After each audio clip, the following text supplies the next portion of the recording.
If your practices aren't more competitive than the games themselves, you're doing the wrong thing. And so when you have that point of view, then literally the world becomes your library to help you to become better at your craft. I'm David. Welcome to Wise Vibes. Kobe Bryant is definitely one of the top 5 best basketball players of all time. He's won 3 consecutive championships with the LA Lakers, and he's known for his hard work on the court and especially off the court. Unfortunately, he passed in January of 2020, but his hard work has left a legacy behind. So in this video, I'm going to share with you the 7 secrets behind Kobe Bryant's insane work ethic.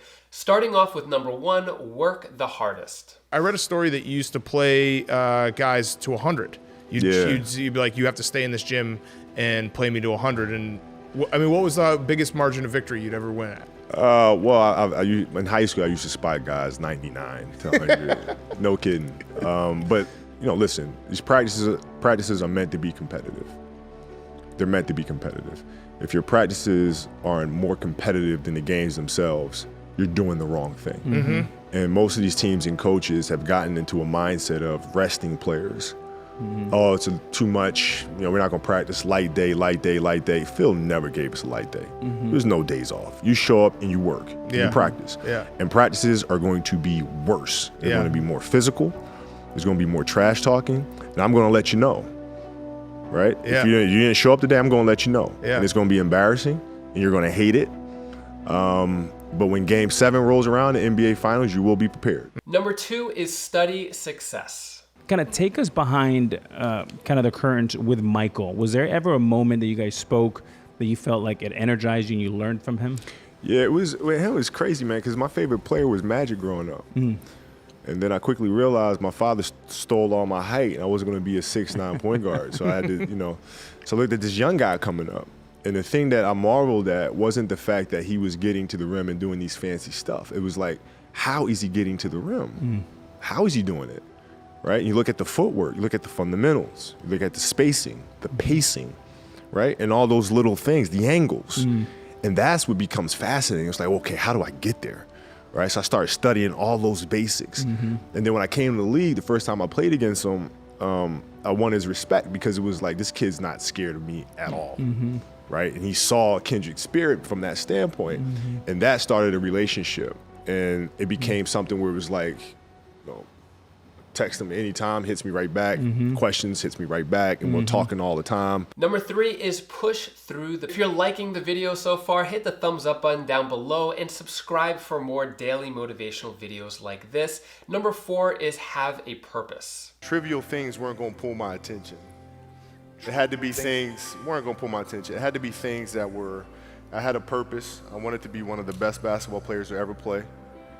And anything else that was outside of that lane, I didn't have time for. At what age did that goal become crystal clear?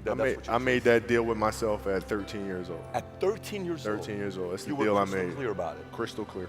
And where did inspiration come from? The love of the game. The love of the game, the challenge. Like I would watch Magic play, I'd watch Michael play, and I would see them do these unbelievable things, and I'd say, can I get to that level? Number 5 is nurture good relationships. You had over everybody else was the biggest percentage of your focus was on one thing. Mm-hmm. Do you see it that way? Like that was my edge over everybody else? I do.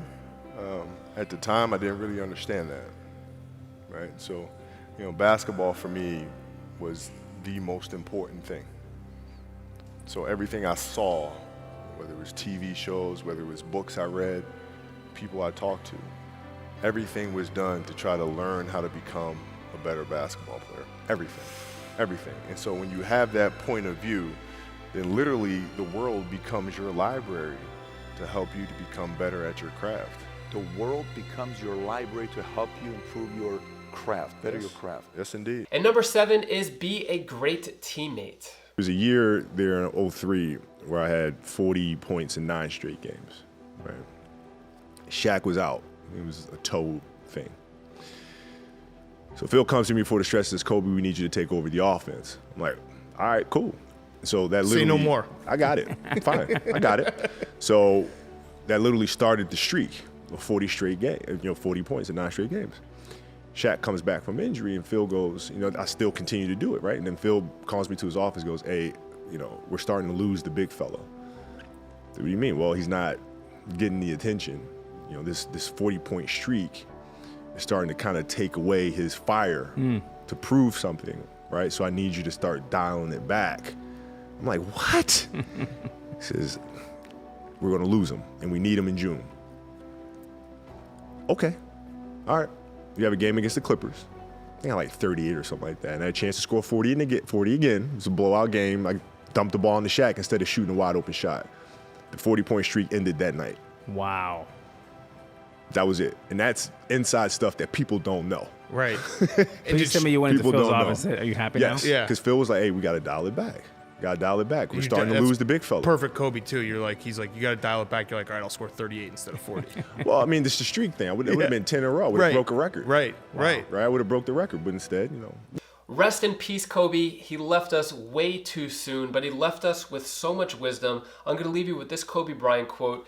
Haters are a good problem to have. Nobody hates the good ones. They hate the great ones. So if you have any haters, don't worry about it. That means that you're doing something great.